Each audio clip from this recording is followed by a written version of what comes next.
Welcome to Podnutz, episode number 69. The show where we talk about computer repair. It's a roundtable discussion. We usually have computer repair business owners, shop owners, mobile techs, whoever would like to come on the show and impart some of their knowledge. And that's what we do here, hopefully to help you guys become better techs. So let's get into the show. I'll introduce the co-hosts / guests. Yes, it's me doing the show today. Me and Matt might be switching around hosting the shows back and forth for a little while. So we'll mix it up for you guys as well. See what you think about that. First off, let me introduce Matt, the man. Matt Rainey from ahcomputers.com. What's up, Matt? Hello, Steve. Hello, everybody. How's it going? Oh, doing fantastic on a Tuesday. How about you? I can never tell if it's sarcasm we're getting from Matt or genuineness. Neither can I. No, That's part of the fun. You said before the show you're busy, huh? Very busy, but that's rarely not busy. That's good. So, that's good. Yeah, I'm used to being busy. When I complain about being busy, but I'm not busy, that's worse. So, yes, I agree.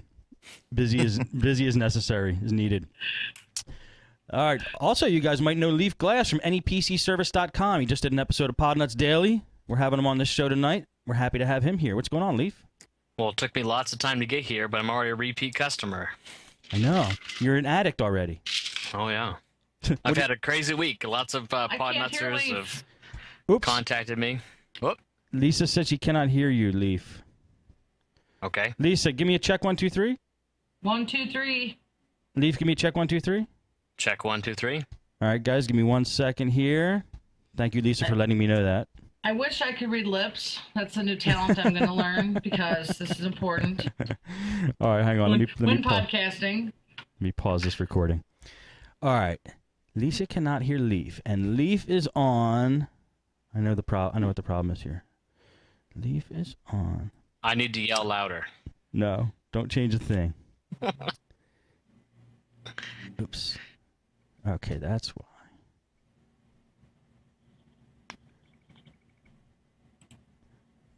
Tools, options. I'm going to say this out loud just so I get through it. You doing Skype? Audio, yeah. Audio 1. So, Lisa, you couldn't hear Leaf this whole time? No. I can hear Matt. Damn. Matt, are we live still but not recording? Yeah, we're still live. Yep, I think so. Oh, Matt, I was going to tell you that you've been busy making perfect corners in your bed. You got a nice and Really? That just means Matt is married. Uh-oh. I don't make the bed. That's a secret. I was like, but you know, I was in the military, and I did make good hospital corners in the military. So I was trying to come up with something fun to say there, but I was like, that dog is sitting pretty over there in the middle of the bed, just chilling. He always puts little props in there. Nice. No, that's always there. That's the way my wife puts stuff. You know why she does that? To show everybody on the podcast that you are married. Oh, see, I'm glad we have a woman on here. I would never have thought that. Oh, yeah. Actually, she'd rather me go to the office and do this and not do it here. Well, let me just test if Lisa can hear Leaf, which is what started this whole thing. Leaf, say check 1, 2, 3. No. Are you really talking, Leaf? I was just Dude, don't do that to me. You guys drive me crazy. Can you hear me, Lisa? Yeah. I can now. Okay, Leaf, give me a check 1, 2, 3. 3, 2, 1. All right, very good. Sorry about that, guys. We're back. We're good. We're back. So, Leaf, I asked, what did I say? Oh, I said thank you for joining us. You told us you were happy to come. The folks heard you. Lisa just couldn't hear you, though. So let me just say it's good to have you on tonight. Oh, no problem. Awesome. Also joining us, Lisa Hendrickson from callthatgirl.biz. What's up, Lisa? Not much. No? Today was just, I just did a podcast earlier, so this is my second one of the day. Which one did you do earlier? The BAMcast I do with Larry. You do that on Tuesdays? Oh, you guys do it whenever you want, don't you? We did it, yeah, Tuesday this week. We both had a tough, so. Yeah. Good. Good. That's episode 3? Episode 3. And with this one, we're starting a series of in between the marketing ones. We're going to start doing how to start a business, how to start a computer repair business in little sections. Oh, cool. Yeah, I wrote out the agenda list and all the things I keep adding to it because you know me, I'm like crazy. So, yeah, that's what we're gonna do. Very good. Awesome. Okay. Lisa, one thing real quick. I'm going to pause the recording again. Okay. Are you talking through your headset? Yeah. Bang on your headset mic real quick. Is it not coming through? No, I think you're using your other mic. Oh my God. Yeah, that happened to me the first time too. Just go to Skype and pick, what is it, Plantronics? Let's hear how that sounds. Okay, hold on. Audio? Yeah, it says camera. Dang it. I'll try it again here.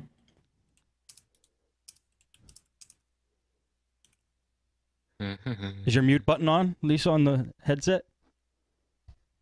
Because now I can't hear you.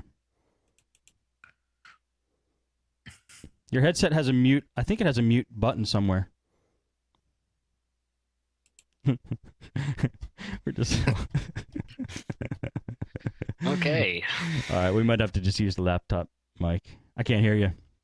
We might have to just use the laptop mic.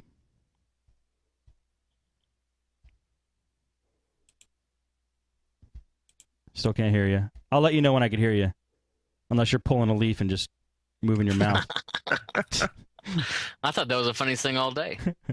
Liam does that to me. Stuff like that. Oh, man. Lisa, we can't hear you. Okay, can you hear me now? Yes. The only choice I get in my settings is the camera and nothing with Logitech. It says SB Audiology 2 audio. Is that a USB mic headset? No, it's the one that plugs in the back. Ah, is it plugged into the wrong hole? No, this is the one I use on TeamSpeak all the time. Really? Nice. Well, then try the SB Audigy. Okay, should work. Are you there? Heard something. No, we're not getting you.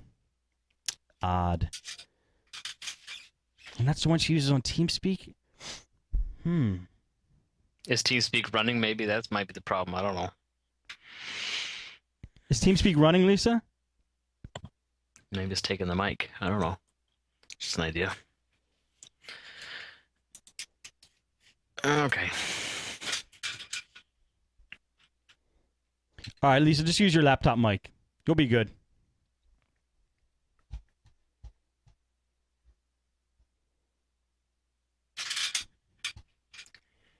Should I just sit closer? Yeah, I guess so. Better? I'm sorry, guys. This works on the TeamSpeak just fine. Okay. Okay. All right. Well, let's keep going. Okay. Here we go. You guys ready? Yep. Here we go. All right. So, who wants to bring the topic for this week? Let's start off with Leaf. Oh, okay. Here we go. Where's my notebook? All right. So I did a lot of things last time I was on the daily show I was on, but I want to talk more about getting your information out there through your website, through social channels, etc. So I have a way that I only have to put one post up, and it goes through 4 of my networks, including my website, without me lifting a finger. All you have to do is spend a little bit of time setting it all up, etc. So what I did was I put together a flowchart. And I'm going to put the link right in the chat rooms here. If you're not seeing it, it's is.gd/ pod69 for Podnutz 69 as capital P. So this brings up a flowchart. What chat are you in? That was in the. Oh, hold on. I put that in. Oh, I'm not logged in. Hold on. That was in the Justin chat. No, that wasn't in Justin chat. That was going to be. I was going to, but I didn't get there. Hold on. Okay. Let me get it right here. So I put together a flowchart with some information that you can take afterwards. So basically, I did write it down. So what it is according. Well, I learned a lot from Lisa actually in her book, and I read a lot of stuff. Here's the link for people to see it. So what I did was I started blogging. So I put some blogs together, and I actually used the blog on my site more, not only for tech information and some tech videos and posts I see on the internet. I also do it to do notifications, like I talked about how my Facebook page today just got 25 likes, so I made it official with a special name. Any of the information that come, like today, I talked about how I'm going to be on the show tonight. So I use it all through my website. I do a blog post, and with a few different services, I can put this onto my Twitter, my LinkedIn, my Facebook, my fan page Facebook, and my personal page on Facebook. And I just did it the last couple hours, the Google Plus service. So I do all that with just posting just to my blog, and a few of the other with the services that are in here. So I don't know how in depth we want to go into it, or if anybody else does this, but it helps me a lot because I have different people on Twitter and LinkedIn, Facebook. They don't see all the time. It's not always the same people. I do use the social stuff to get my word out, and people, contact me different channels. Well, are you using this for your business or just for social announcements or what? This is for my business to tell them about specials and different things on the internet, different things to watch out for, security risks, things like that. So your customers are all subscribed to your blog and stuff like that? Well, some of them are subscribed through my blog, some of them are subscribed through Facebook, and some of my customers are on Twitter. And then I also use LinkedIn for the professional contacts, their colleagues, partners, and things like that. So wherever these people are looking, they'll get my information one way or the other. So I find it, and then I just added to my personal page for Facebook. So a lot of my friends and family, for some reason, they don't know how to like me on Facebook, my page, but they see my stuff and my personal things. So I use that to get my information out. But basically, it's just for specials, announcements, and just anything that's going on with me and my business. And a lot of people pick up on it, and they comment, and they talk or call me and everything. So it works out good. Let me ask you something real quick, and I think probably Lisa's probably got some input on this.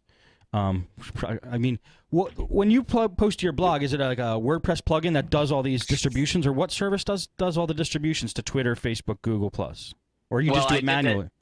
Well, I didn't do it manually. I use WordPress for my site, but that's not who does it. I use a few different services, and that's what I put in the.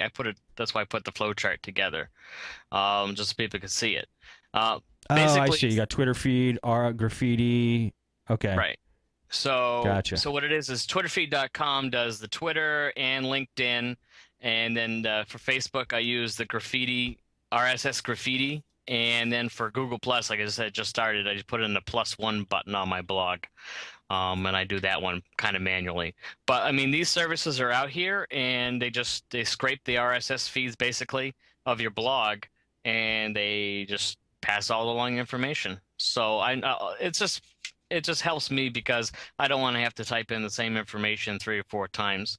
And I just do it once and just set it and it goes. Gotcha. So. Nice chart. I love that. Thanks. I got that. That's on Gliffy.com. One of the guests on one of the shows talked about Gliffy.com a few shows ago. I can't remember which one it is. Sorry, but it works great. That's a good service. I like that. It took me about 20 minutes to put this all together. So very cool. Cool. Is this what you and Lisa, you and Leaf were going to talk about? Yes, social media. And there's just so many different topics that we could touch upon. But since Leaf is talking about the rollout programs and stuff, I tried those years ago, and honestly, I just didn't enjoy the manual of it. I liked doing it per site because I had different messages to send. Some on the LinkedIn, I wrote it a little bit different than I would on the Facebook. And to me, it's that value add of when I, speak to my, friends, fans, followers, whatever you call them. And it's kind of like every site needs a little different action. But I'm going to tell you that LinkedIn feeds into Twitter now. And then what's funny is Facebook feeds into Twitter. So a lot of times I'll post something on Facebook and it turns right around and goes to LinkedIn.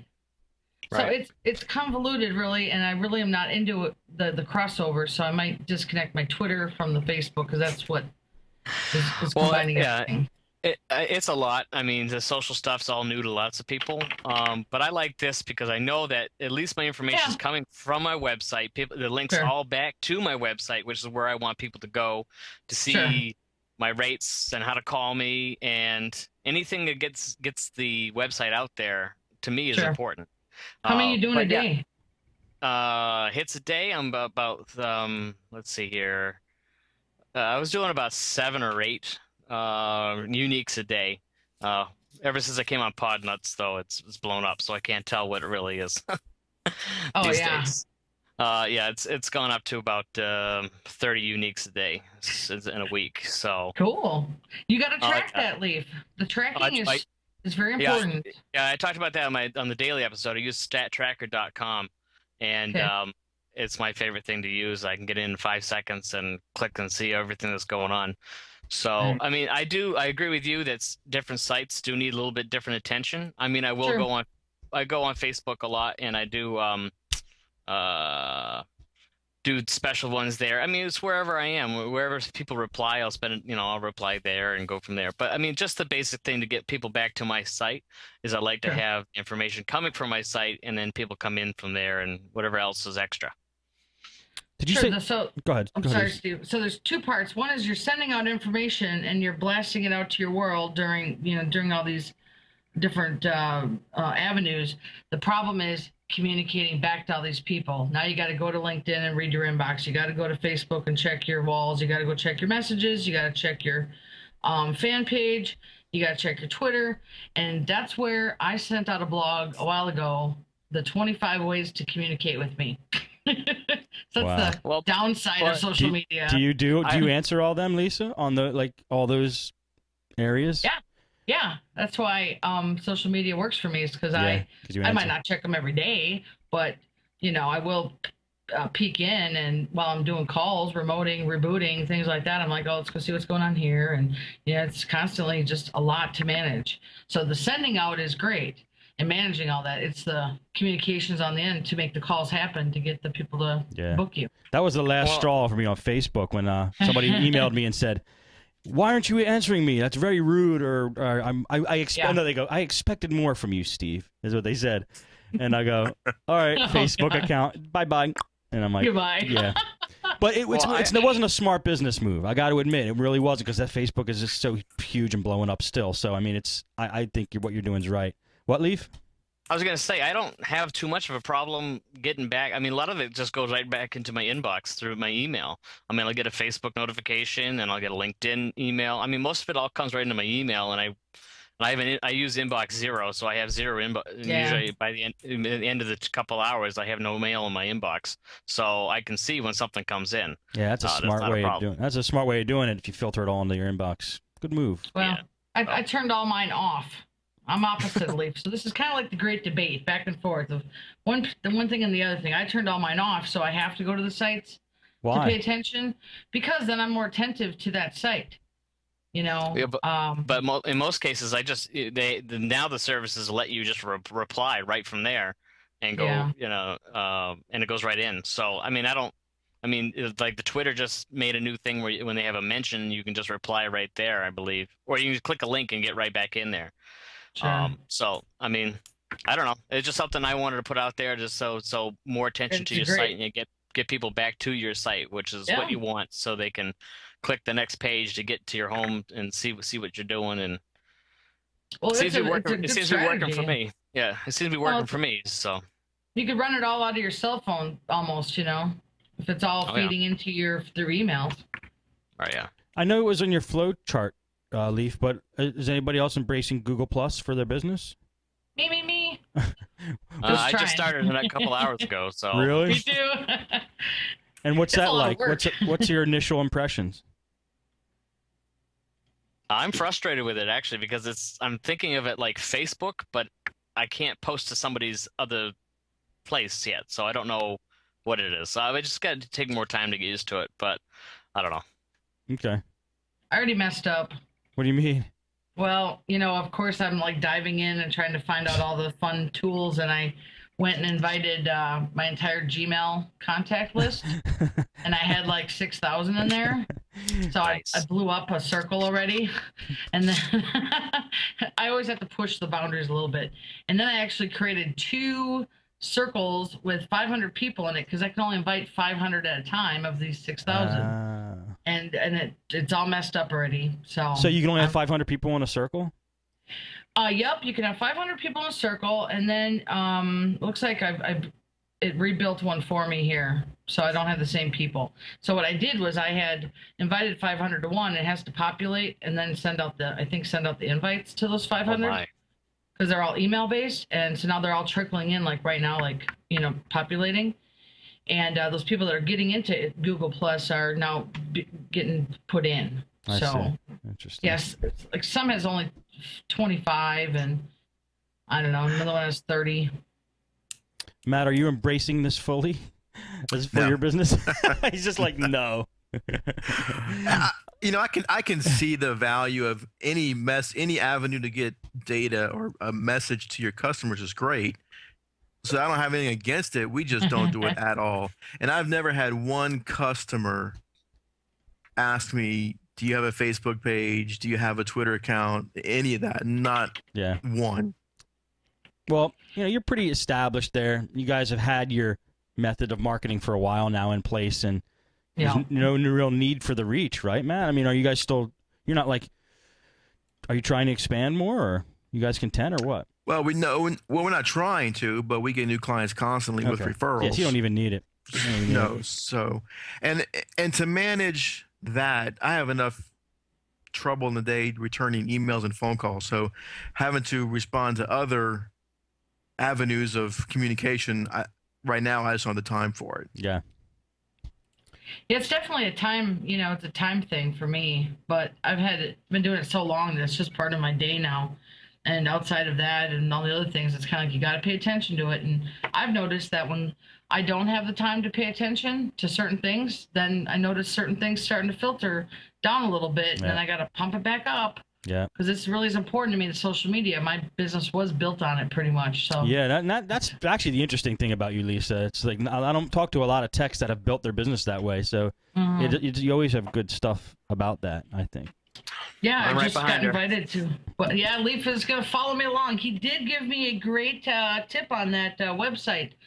That tool, was it Zopum? It's called. What is it? What is it? Oh man, this thing is awesome. The web chat, your website chat, so you can chat right on your website. Yeah, Zopim. I bought the subscription for a year. What is it? I love it. Can you tell me about it? Somebody? I mean, I'm on the site, but just so the folks can hear too. Leaf, did you just talk about it on Daily? I did briefly, but I had a lot on the show. So, I mean, basically what it is if you go to somebody's website, there's a little pop-up, or not necessarily pop-up, there's a little piece on the corner of the website. It says live chat. I'm online now. And what you can do is you can have a pre-populated message pop up, or you can have, or you can start chatting. So what it is there's a back-end interface for you. It's called the dashboard. And you can see people live on your site. You can see where they're from, what the geo, the IP, the refer link. You can see what pages they're on. My favorite feature actually is being able to use your instant messenger program. So when I'm on the go, I'm at a client's house or I'm out to lunch or wherever, I can just get a pop-up on my phone saying there's somebody at my website, what page they're looking at.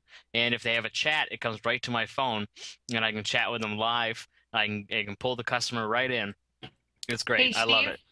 Steve, go to my website and I'll show you an example of 2 new social media things I added this week. Well, actually. Is Zopum one of them? Zopum is one, and the other one I added was my Facebook fan page to the site, which I think has a lot of value because I've got, I think, 60 or 70 new fans since I added it. All right. While that's really loading, is drawn in. That's loading up. While it's loading up, one thing about Zopum, it kind of reminds me of is Whoopra. Remember Whoopra with the you chat on the you see somebody's on your page and then you initiate a chat with them. I never use it because I didn't want to freak the guy out like I'm spying on him. Zopum is like, does Zopum wait for them to initiate a chat or you initiate it, Leaf? You can do either one. Either one? Yeah. Have you done it both ways? Oh yeah, I pop up, and I especially that's how I found Lisa. I was emailed Lisa and I said, "Hey, take a look at my new site," and she's like, "Okay, I'll take a look." 5 or 10 minutes later, she popped on my site, and the Zopium guy came up, and I knew she was from Minnesota, so I said, "Hey, Lisa, how you doing?" She was she was ecstatic that I knew that it was her before she even said anything. Have you done it with So- a customer though, where you're just like, "Hey, how can I Well, anything I can what help you with?" The biggest place I see is using refer link from Craigslist. So I'll post either a computer I'm selling or a service I'm selling, and I can see the referring link from Craigslist, the post, and I can say, "Oh, I see that you're interested in the HP desktop," or "I see that you're interested in virus cleaning," because I know what page they came from. And that doesn't that- freak them out. Like, what's the reaction do No. you get? They just They're excited. They excited, and they say, Interesting. "When can you call me?" And Wow. I end up calling them, or Yeah. I tell them, "Well, I'm available in a little bit. Call me then." But no, it's customers love it. They Okay, just that's- get on there, and they can't believe that I know what they're doing and what they're here for. that's I pretty mean, good. I use it because it's an extra way of capturing the customer's attention. One, Right. and knowing that there's someone. It's just not a black hole, and they're not going to go somewhere else. I mean, so it's just one I'll take anything. Even if they're freaked out, I'd rather them be there looking at my site for an extra minute or two, talking to me, versus closing the site and never coming back. No, I agree. And if it's working like that, that's great. You're building reality with them. They feel like somebody's listening to them. That's a great thing to do. I was just But you know I was what? just curious if what reaction people would give, and according to you, they're liking it. So I think it's a great thing if it has that kind of reaction. Yep. I haven't done that because I'm too afraid still to do that. I don't want to freak anybody out, but what I've used it for, and I love this feature, is the marketing tracking on it. It doesn't necessarily give out statistics, but it gives me my analytics overview every day. And then I actually wait till I keep this thing on all day long, and it gives me alert. So, I mean, I can pretty much see it though all the time. And it tells me what I watch for is what Google words people are searching to find me. That Right. is I'm gonna probably start next week doing that, but I'm gonna start tracking that into my own little spreadsheet, because that really helps me see a little more. Maybe I need to blog about this, or Right. write some more organic stuff to get those people. Leaf, I like that you do chat with those people. I'm tempted, but I'm not sure if I can actually start chatting with all these people. I don't know. Well, I think I'm you probably so get more hesitant. hits than a day than probably I do right now. But Yeah, what are you getting? How many page views?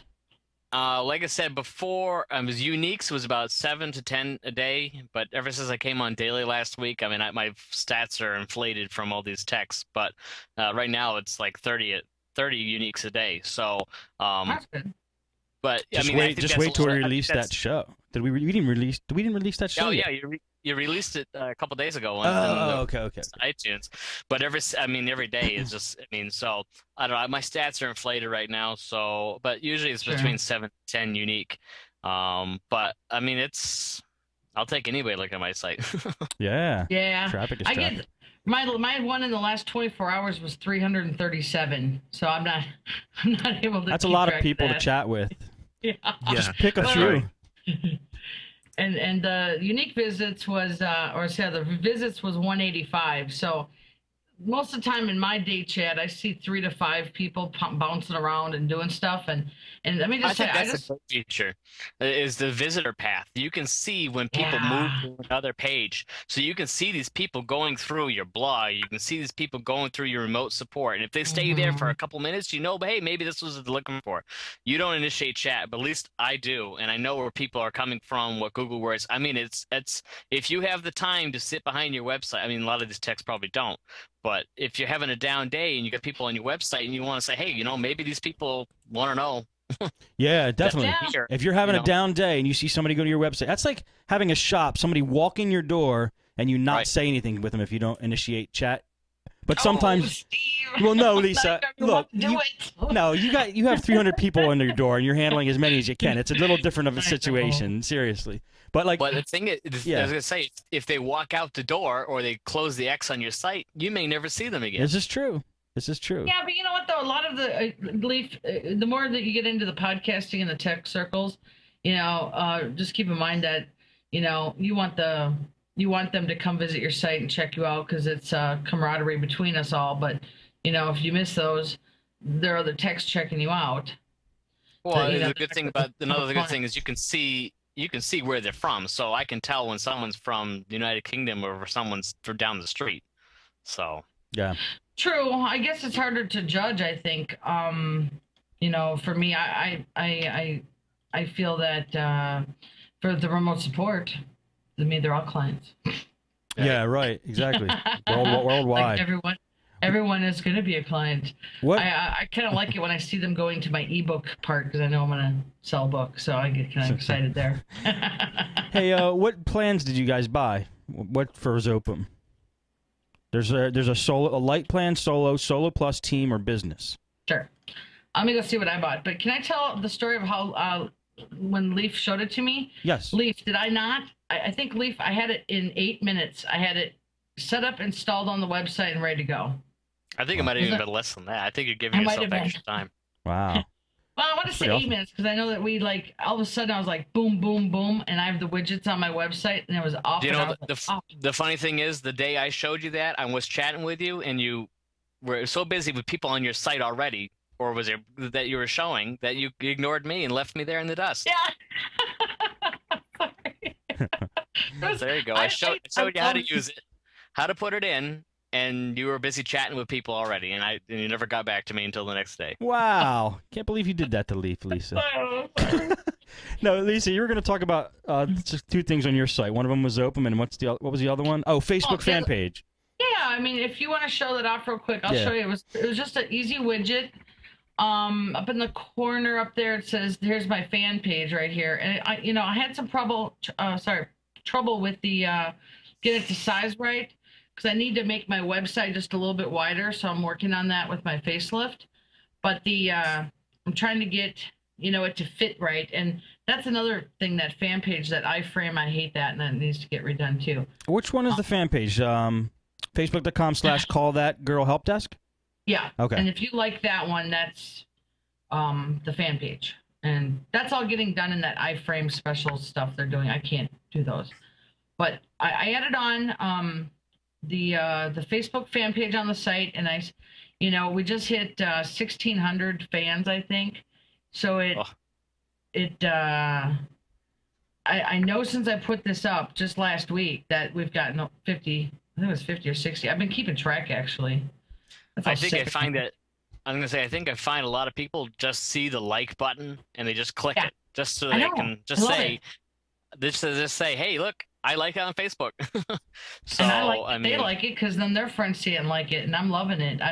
I'll tell you exactly. I put it on July 4th, and I had 1,543, and now I don't know what I'm at. Last night was 1,606. So good. I mean, it definitely works, and I think that it was such an easy plugin to put in that it's a value add for social media. If you're doing it already and engaging in it, you might as well. Yeah. Well, if the people use Facebook, it's just one click to say they like it, and all of a sudden they're subscribed to everything that you do on Facebook. And for me, it's everything that comes through my blog then goes to Facebook. And more. I mean, because I do a lot more interaction on Facebook. There's a big younger crowd, at least. But this everybody's on. It seems to be Facebook now. And who's not logged into it when they're doing other stuff, Well, it's easy because you don't have to put an email address in. It's just subscribe that way. You don't need to put a text. You don't need to put a phone number in or any other information. All you gotta do is click the one button and you're in. That's You guys are really bringing some stuff that is new, innovative, needed in the computer repair world that not a lot of guys are doing. Not a lot of guys and gals. Yeah, I'm so surprised that some techs out there don't have a website. I mean, if you're not gonna have a website, then I'm not sure what we're doing here. So I mean, and that's some people can get around in an area without a website, but some people just need to have some industries just need to have a web presence, and I think that our industry is one of them. Definitely, it needs to be a home base where you could put in control, have people, give them something to do, like call this number, fill in this form, something to get you in communication with them. Matt, What's Matt doing? Hey, Matt, welcome back. Matt, let's What do you want to talk about? I think he was making his bed. Again? Matt, what do you want to bring to the table tonight? Well, I want to talk about Facebook. No, I'm joking.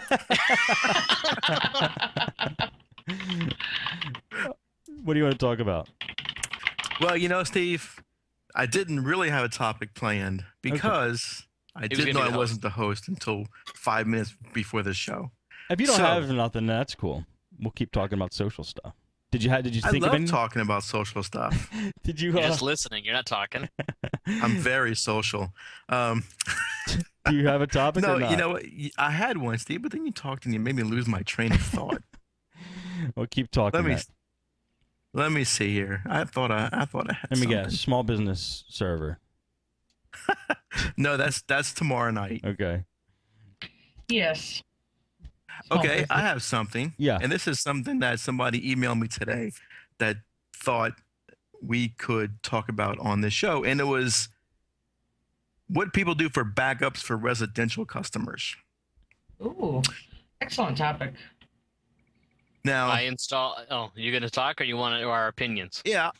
We can all go. I'll go first. One, I don't do a lot of residential customers right now. So I'll say what I do at my house, because at my house I'm a residential customer. So I've got a Mac or a couple Macs. On my main Mac, I have Time Machine. And that's a local backup. I also have an online backup. I think I use Backblaze right now, backblaze.com. Mm-hmm. So I think for residential customers, an online backup is the way to go. Be it a third party, or if it's one you want to resell yourself, that you can be a partner and resell, make some money on yourself, or just advise them to go to Mozy or Backblaze or wherever. Why do you say users that? aren't going to worry about changing tapes. They don't. A hard drive only at their house is not good for disaster recovery. If the roof gets ripped off and there's rain in the house, so they have to, in my opinion, they have to have some kind of online backup service. I agree. Theft or fire. That's my big two reasons, and Yeah. I agree. Why did you pick Backblaze, Matt? We signed up as a reseller for them, so I wanted to try them, and I've just been using them since. You like him? I think Liam first I brought them like to the them table. as far as I know, because I've never had to restore from it. So as far as I know, I like it. Nice. Wait till you get that first restore that fails, and you get to spend an hour digging through the restore to organize it all. It's great. Right. So I do need it says it's backing up, but that's great. I need to do a test restore, but I haven't. I mean, any restore I've needed, I've used my Time Machine. So I really only use Backblaze because I signed up for it and forgot about it. Oh, okay. Okay. Which I think most home users would do. If you can resell it to them, it'll just be on there. It's a recurring charge. They don't even notice it. So if you resell this, they're just going to keep paying it for their lifetime. They're not going to remember to turn it off. It'll be running and running and running, and they'll never know about it. We do Mozy reselling, and let me tell you that on the remote support, it's super nice. Why? Because you could just. No, I have. Sorry. Because you could just handle everything from where you are. Yeah, we keep a referral link on my website, and all the remote techs I have, I've been training them all to just go there, link on it. We get our commission. We tell the clients, hey, we go through this, we get a little credit. And they're always like, oh, we'd love to support you, and everything. And then we install it, and we have a $19 fee to do that. So it's really nominal, and it's a benefit. And even if they get the 2 gigs free, that's still what a lot of home users need, and we still, charge the same. Right. Yeah. Leaf, I think Leaf said in Daily he was using Mozy. You're using something else now? No. Leaf, hang on. You're sideloning. You know what? It happened. It happened when you touched your mic. I think. Touch your mic again. Cyclopping. How about now? Good. That was a plug and unplug and plug. Very good. Good move. I talked kind of briefly about this on Daily. Well, I don't have very many Mac customers, but I run a Mac. If anybody does a Mac, I think the best thing to do is have an image backup by carbon copy cloner. Just plug in a external drive, bigger or 1.5 times bigger. Set up carbon copy cloner, do an image every couple days or whatever, and that's what I use. No time machine? How come? Well, that's just for me. Time machine, I guess, it's okay. I've heard some stories about trying to restore from it, taking a long time to go back if you have to re-image the whole thing. But I just use that program, and any changes, it just picks them up. I've always had good success with it. But I don't have any mini-Mac customers, so I don't have to worry about that. But for the PC customers I resell my own online backup solution called anypcbackup.com. And it's actually through a provider called Nine Technology. And actually, on every customer that comes in, I offer this, and I install a 2 GB free service. And if they want to upgrade, or if they go over that, they just pay me or sign up directly through the website for $15 a month. And it's unlimited backup, unlimited versions, unlimited archive. And in my area, the data center is down the street about 10 or 15 miles, which I didn't know that until after I signed up. Are you serious? Yeah, so it's super fast for uploading and for restore. And like I said, any customer, I put on my claim form or the sign-up sheet, I put in big letters, if you do not want online backup, click here. Most of the time they don't even read it. But so I install the client right on the machine, and I set it up with their username and password, and they don't even realize it, but they're doing online backup for their My Documents I set for default. Do they realize it when they have to pay? Well, they get a pop-up saying they exceeded their limit, and I tell them this advance, and then they say, okay, we'll try it out, and they call me when they're ready, and they can either pay me directly, or they can sign up through the portal. Right. And okay, that's right. 2 GB free. Okay, I missed it. I got you. Right. That's so cool. So I resell my own, and I do all the installation, and I do the restores and all that stuff, and it works out great. And I'm getting most of the profits off it because I'm the one that sets the price and all those other things. So how much do they charge you? They charge me $4 a month. That's nice profit. Yeah. So, and that gives me more room because I do affiliate out to other places, or I can make adjustments if they're going to have more than one machine or whatever like that. It's Windows only right now. They're going to be working on a Mac client, but like I said, 95 to 99% of my business right now is Windows. So it works out great. And like I said, I just put it on the machines that they come into the shop or come into my office, and people are online backing up. I mean, so I have no problem doing that. They like it. Hey, Leaf, I got a question about that, or a few questions. Okay. Hey, when you install that, does it back up everything by default, or you have to define what you want to back up on that service? You define it. So you can define there's basic and there's advanced. So you can define just the My Documents folder or the Documents folder, or you can do an advanced and you can select any folder or file you want to back up. Okay. And does this cover local drives only, or does it also back up external drives? It's local drive only for the home or the one service, which is just the home. But if you get the server package, then you can do external hard drives. Okay, nice. But yeah, I was actually on their site today looking at the program for Powered by Nine. Yeah, they're right down the street within 5 miles down from me. So I mean, like I said, I didn't know that until I signed up for them. But I like the service, and I think it's a good price out. And if you get enough clients, the price goes down, so your profits go up. And it works really well. So, and like I said, the customers love being able to back up. But it sometimes is difficult to voice how important it is. They don't, even if they lose everything, it takes them a couple more conversations to realize that they could not have. They had a different option, Wait, did you say people just love backing up? No. They love the fact that I took. No, they love the fact that I took care of it. You did it for them, and I'm like, most people are like, no, I haven't backed up, and they don't want to touch it. Yeah, it's not a fun thing to think about. No, I'm like, I don't mind it, but yeah, it seems like a lot of drama for people. That your product. It kind of reminds me of the one up here in Minneapolis called Crash Plan. Are they in Minneapolis? Yeah, I've actually toured the data center there. It's quite impressive. I think it's great having these data centers close to you, and CrashPlan's huge. I mean, we've talked about that a bunch. Yeah. And well, the thing is, they don't resell to. I don't believe they don't resell to companies like mine. I don't believe so. I've tried to work with them, and really, I think and they're like, no, we work with bigger places. So, jeez. I had to go. No. I think I don't correct me if I'll figure it out later, but I believe it was them, and then they said I had to go through another company that did it, and I was like, I'll just go with Mosey, easy. Well, what about the thing Leaf's doing? What do you think about that, Lisa? What is it called? Anytime PC? No. Well, that's my service is called AnyPCBackup.com. But it's 9 Technology, right? Is that the name of the thing?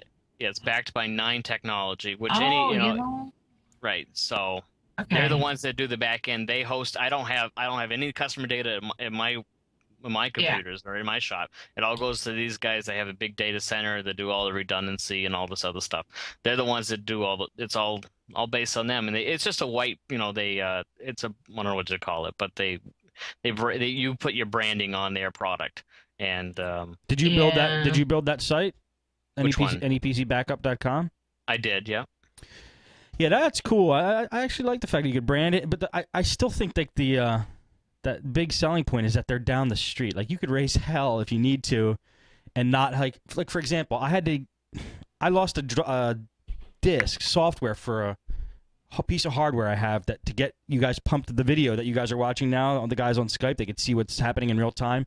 That little device had software, and I lost the disk, and I had to take a picture of myself holding the device and send it to them. Email it to them before they would send me the serial code for the new software.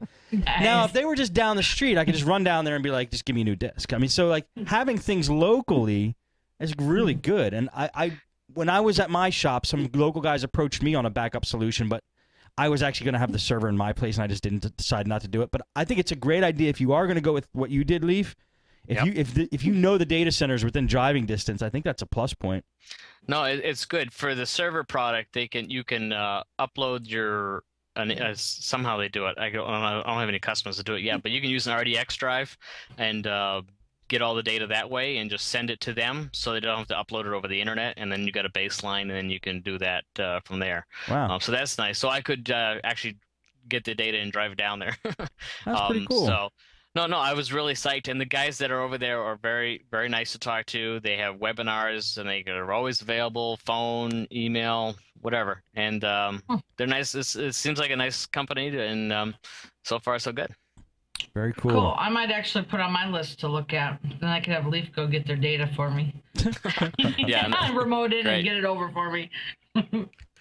Yeah. So Leaf, you said you can put their data on a RDX drive and you send them the tape, or do they send you a tape to use? No, you send it to them and they send you a tape back when they're done with it, because those things aren't cheap. Like I said, I didn't get really into it. I think you send to the RDX drive and then you most likely get it back. I hope so. But I hope so. They're a few $100s a piece. Okay. So. Yeah, I hope so too. Like I said, I didn't really get into it. I just know that that's one way they do it.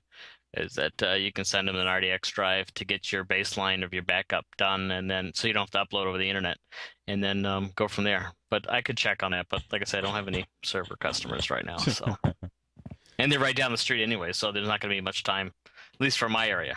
So where do you live again? I live in Massachusetts. I can't even tell. Your website doesn't even have it anywhere. Are you trying to be like national with like no home base? Someday. No, it says on the bottom left-hand corner. This is where I am. But yeah, is that your trickery, Leaf? Oh, I said in the last spot. You might not have heard it, but I want to go big someday. I want to be big. Very good. The Leaf Squad. That's right. Squad. So no, I don't. Call that Leaf. You're not taking it. Call that. You're not getting it. Find me on a tree somewhere. That's Call good. That Leaf. That's good. Hey, Leaf, I'm looking at their site. It does say that even for desktops, you can do what's called seeded backups, meaning you back it up to that drive and send it to them. So if you have even if you had a residential customer that has 30 gigs of data, you can do this backup and send it to them. All right. Well, I asked them that, and they said that they didn't do it for the residential. Maybe that's changed in a couple months. So I mean, but that works out great for me. But not many other people are going to be able to drive down the street. So I mean, you can send it, and that's the powered mail, by 9.1 service, right? That's that one. The one is for desktops and laptops. That's the one I use mostly. Yeah. So on there, it does say initial seeded backups. Okay. Looks for pretty that cool. one too. Now that's a service end users can't sign up directly from Nine Technology, only through a reseller, right?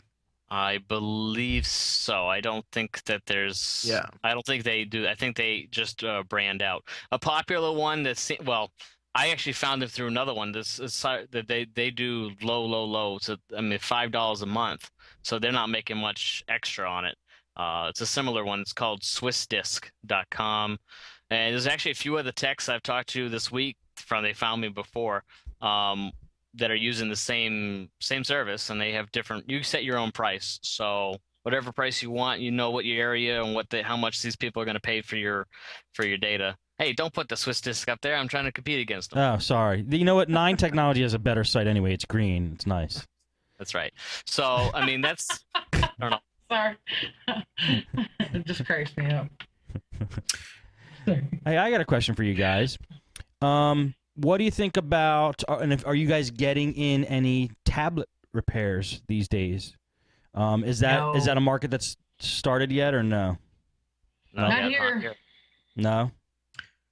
Matt? I'm not looking those, for it either. most things, Really? those are so cheap. Normally, netbooks and tablets, if they don't work, they usually throw them away. No, I can't. I refuse to believe that. You've seen some of the laptops people bring in. No, they're going to bring them the in. netbooks, we get tons of those. They're junk. Yeah. Most of the time, people don't want to pay. No, Like, they I'll don't get a new want to one. pay. Really? Yeah. I don't know. But they might want to pay $30 or $40, but realistically, they don't want to pay what's going to Right. charge. No, I think Yeah. tablet repairs are going to I think they're going to get big because they're going to make $1,000 tablets, eventually with gold trim and all that crap anyway. So They'll have parts on eBay that you could swap out, and they'll be worth it. And then it's just getting to know it. I haven't marketed any of that, but I have a Mac Tech that I think that'd be pretty handy at doing it if we give them some ones to practice on. Yeah. But we just haven't found the market yet. Yeah. I've had a couple customers come to me for iPhones and couple the Android phones, and I outsource it. I try to get a relationship with them, but they're not too talkative, I guess. But I send them up to ifixyoureye.com, and they do all these repairs. They're pretty decent fees and things like that. You can actually send them your phone, but to me they're local. They're only about a half an hour away. It's called ifixyoureye. There's just the letter I on both ends.com. And they do screen repairs, water damage repairs, everything you want. If you look at the price list, they're pretty decent on the pricing for some people. But if you're still under warranty or close to it, you can. I know one of my customers went to the Apple store, and the guy gave him a hard time, but ended up replacing the screen for him anyways, without charging him. So, things like that, you might go to customer service. But I like this website, and I've sent a couple of my customers there, and they were pretty happy. So it's ifixyoureye.com. But you said you don't have a relationship with them. I tried, but I can't find anybody that really wants to talk about it. So, I mean, that's the same kind of thing that Lisa went through with that backup provider. They're like, oh, well, we like to deal with end customer only, and that's that. So, I mean, until I find something else. Well, I mean, I told the customer he wanted his screen replaced on his iPhone, and I'm like, well, I took apart my old iPhone 3G and 3GS, so I know how to do that. And I looked up how to replace the screen in an iPhone 4, and I realized it was like 20 to 40 screws inside there, and I was Really? no, it is. And I told them, I went through the teardown guide, and I said, well, I could probably do it, but you're better off having someone that's a professional do it. They can do it quick and know what they're doing. I'd be in there, and I don't know. I mean, I could do it, but I don't want to waste 2 days of your time when someone can do it in a couple hours. Sure. Well, if you put it that way, yeah. But I mean, if you do learn it, I think I can't remember. I know I've talked to some guys who've been on Daily or heard Timster talking to them about that are doing pretty good with iPhones. So it might be a worthwhile business to get in. I mean, they're just going to keep They're going to keep selling them, and they're going to keep breaking. So right, I just need more of a base, or need more of a a reason to tear. I'm not going to open up mine just to say I did it. Exactly. So I need mine. So I mean, if someone just gives me a broken, I mean, the problem with that is you got to stay up with the new technology, or iPhone 3G or 3GS is old hat now, so you need to Right. know how to take apart a 4 Right. or take apart an Evo and all these other things. If I don't have them to take apart, I'm not going to tell a customer, yeah, I can do it. And like I'm sitting there sweating 2 days later and I still haven't fixed. I know. People need these phones, so And it's tough to find them, I think, on eBay and Craigslist because there's so many companies that want broken phones because Right. they know how to fix. But you said it sucks that there's all this new technology, but it's also a plus point because if you can stay ahead of the curve, then you'll be the guy that knows how to fix iPhone 4s and nobody else will. So, I mean, it could go either way depending on how much Well, you're- You know what though? Again, to me, it's called staying in your core. Not everybody should get Right. into that line of work. Yeah. I don't know. Yeah. I really don't want to do it, but after show, I'll maybe show you guys something, Okay. and we'll do it for another Hey, show. All right. Just so everybody knows, I just tested restoring the file from Backblaze, and it restored fine. It drove me nuts, didn't it? I was like, I'm gonna go test it. Now stop first restore. doing stuff to hurt your bandwidth, would you? I got Steve. I get like 50 Oh, and 20 or something like that. okay. okay, restore a whole drive then. Let's go. No. I restored do a it at the PDF same file. It time. wasn't that big. All right, what else? We got like 10 minutes left. What else you guys want to talk about? Anything we want to touch on? Oh, let's see. Anybody get a Chromebook yet? I'm gonna order one. I hope maybe tomorrow. What's that? Chrome for Google? The Chromebook. You're going to order one, Matt? I think so. I'm upset at Chrome. I'm about to ditch Chrome as my browser. I don't know what my problem is. Firefox 5 is so much faster for me and responsive. I don't know what my problem is. Last week I thought it was network issues. I took care of that, but I'm having a lot of DNS slowdowns and things. I don't know. Just with Chrome, but Firefox 5 for me is working nice and quick. So I don't know what's going on over Thing. there. I had this contention a couple weeks ago that like I felt bad for Firefox. It's like Firefox did nothing wrong. And then Chrome just comes around with all the Google marketing slammed down your throat and like syncing everything. And everybody's talking about Chrome. And I'm like, but I like my Firefox. But then I started using Chrome just because it was so out there. And I'm kind of back to Firefox now. I use them both, but Firefox did nothing wrong. They're okay in my book. I don't use Chrome at all. What do you use? Internet Explorer? I do. On Windows Internet Explorer and on the Mac, I use Firefox. Yeah, I'm an IE girl. Corporate So I don't lady use here. Chrome at all, but I want to try the Chromebook just to see how it works. Gotcha. You know what though? I do like the Chrome with the Google Plus stuff, and we tried that. We've been testing that Hangout with the video, and we're testing a little bit at night here and there, and it does seem to work better in the Chrome. So, Chrome wins for that reason for me. Well, I Otherwise, try they're both of them. I try them daily. I just know that sometimes I just get hung up on. I don't know. It could be anything. Could be just me, but I don't know. I I think it try. drives me nuts. It's probably. I try Firefox 5, and it seems to be working quite well. So we'll see. It's just an ongoing battle. Firefox 4 and 5 came out within months of each other, didn't they? Was it? Yeah, I no? did. I I skipped think 4 so. altogether. So No, yeah, I don't think it was out for that long. All right, Matt, what's tipping point here about getting this Chromebook? You just have to have one, or what? I like to try the gadgets. Okay. All right. So what I is think your main it's got purpose? a specific market that it can be used in. A lot of people only want the internet. If I look at how some of my friends use their notebooks, or my wife or my kids, they don't do anything but boot it up and open up the browser. That's Right. all they do. They don't care. There's no apps they use. They don't Right. use the optical drive. They don't use anything but the browser. So for them, I think it'd be perfect. And that kind of person who only wants the internet. You're not going to get infected. You don't have to worry about the operating system. It's got a little key, that USB key. You stick it in and restore it if you have to. It's light. And the fact that I'm not even getting the 3G. I'm getting the Wi-Fi only because they use this in the house or wherever there's Wi-Fi. They don't need 3G. For that, they've all got iPhones and iPads. They don't need a Chromebook for that too. Right. I agree. For the majority of the population, I mean, I bet you could start selling computers with Chrome on it, and they wouldn't even care. Like people would like you said, they just want to get on the internet. So I think they could literally just start taking Windows off machines, not say anything. Yeah. Start selling people with these Chromebooks, and they'll just think it's normal. I'm serious. So It does. yeah, All they do is wait for it to boot up, and they wait until they can open up the browser. yeah, right. So yeah, there is a market for me. No, I actually want my apps personally, but for others, I might be. And I might don't be- do apps. Apps aren't for everybody. You don't do apps? Nope. I have a BlackBerry and I use it for 4 things: phone, text, email, contacts. That's 4 BlackBerry's apps. work for 4 things. Lisa, That's you, 4 apps. you need to. Yeah, it's true. You need to listen to Android App Addicts. I know. I've been, you guys do so much podcasting here that I'm overwhelmed with it all, and I'm just starting to listen to them. I've been pick through them, and I'm listening and trying to get to know everything. And I'm like, I don't do any apps, and I actually turned off apps on my phone for the most part. Wow. Because it drives me nuts. And I've got, I have 5 phone lines. I got a lot of phone stuff going on, so for me, it's just better with less.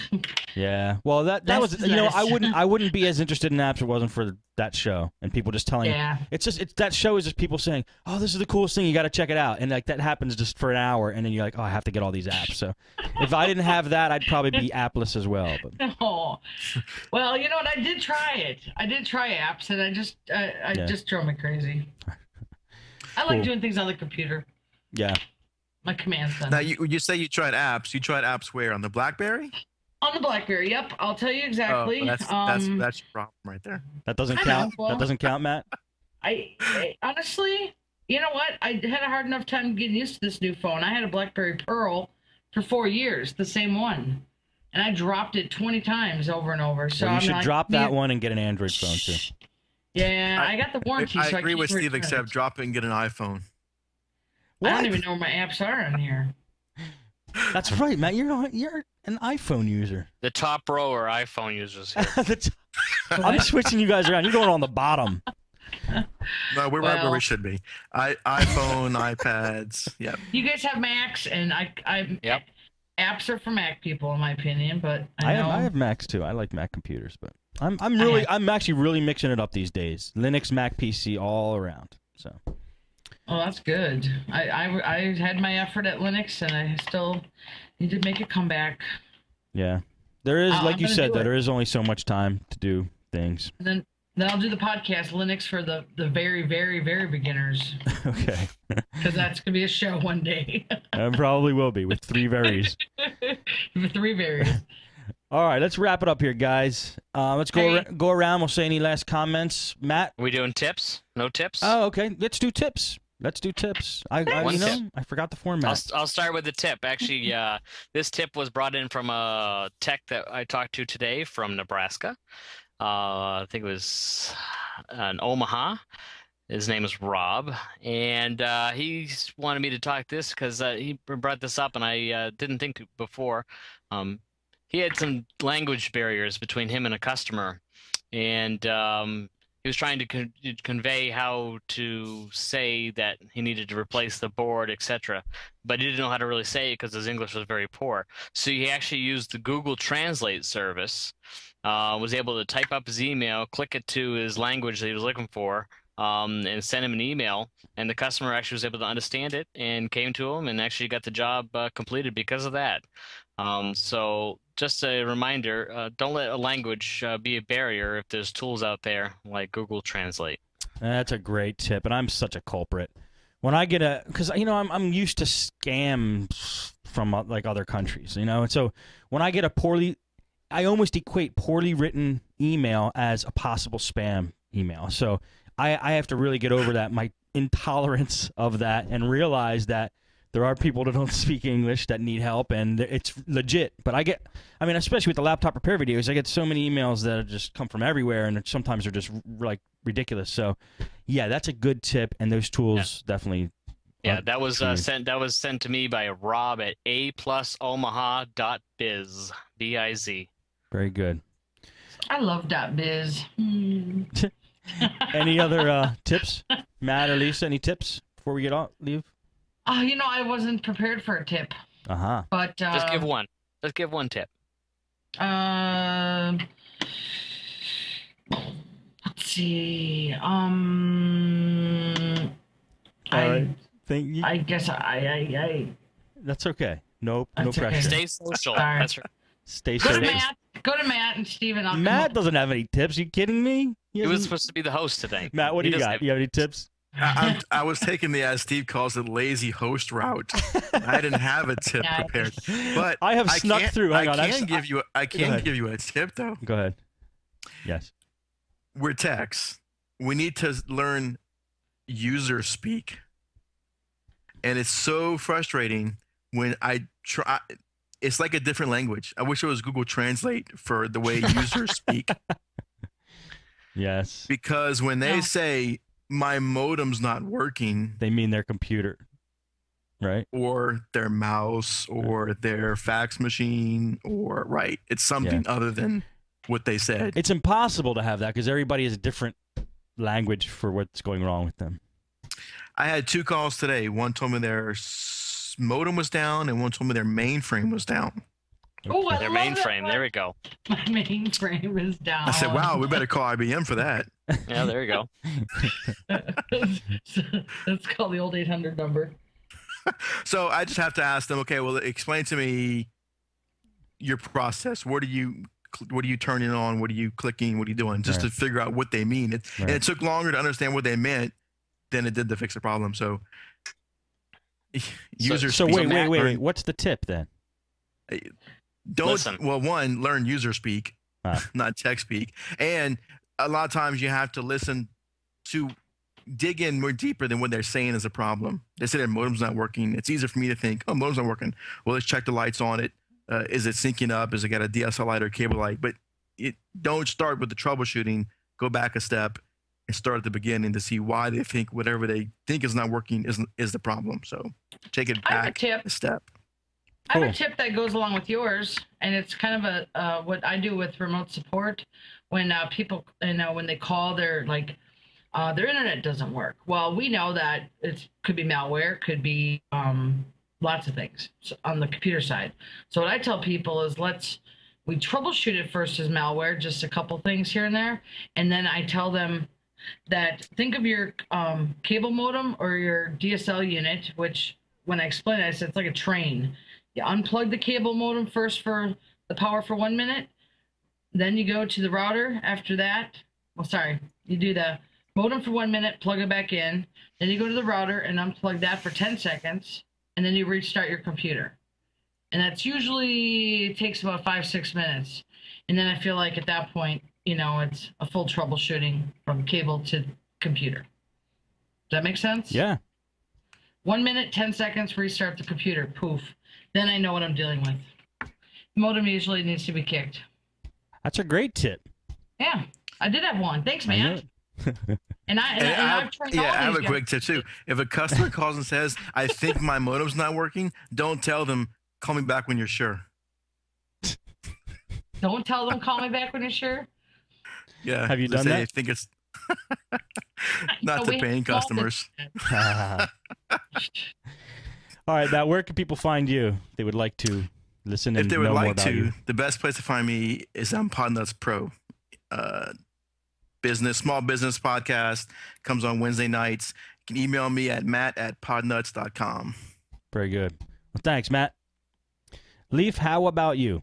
I want a podnuts.com email address. How do I get one of those? Well, you gotta earn it. You gotta earn I it. got to keep on working on it, huh? You I gotta become earn it, Leaf. a mini celebrity, actually. I got a lot of talking to this week by a lot of the texts. Good. Let's see. I wonder what the name of our website is. I think it's nepcservice.com. And people can reach me there. There's a blog. You can find all my other links there on the bottom. There's Facebook, Twitter, all the etc. Just shoot me an email or whatever you want to do, and I'll get back to you. Awesome. Well, thanks for coming on, Leaf. Thanks for bringing the goods. Not a problem. I love it. Lisa, how about you? You can reach me at lisa@callthatgirl.biz. Do not, or you can contact me on the website, I guess, callthatgirl.biz. Good. Or you can call me at my cell phone, 612-865-4475. Very good. I answer my phones. And I got 2 fan mails yesterday from Podnutz readers. Oh, awesome. Two huge ones. They were like full-length paragraphs of things and dreams and everything else. So that was one. That is awesome. It was cool, yeah. We love the Podnutz community. You guys are awesome. Yeah. I hope you guys enjoyed this show. It was fun doing it. I haven't done one of these in a while, so this was a nice change. Let's see. What's today? Tuesday? Tune in tomorrow. We're going to do Podnutz Daily. Matt's going to be on Podnutz Pro. That should be eventful.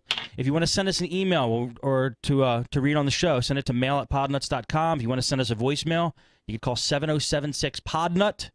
Call that on a phone, whether it be a BlackBerry, an Android phone, or an iPhone. It's all good here. We accept all types of calls. And thanks, guys. We'll see you next time. And one more thing, Steve. What? If people want to sign up for the show, go to the forums. We still have slots open for next week. Yes, go to podnuts.com/guest. If you want to be on this show, that's all you got to do. Good, Matt? Ta-da. Yes, good. Very good. All right, see you guys next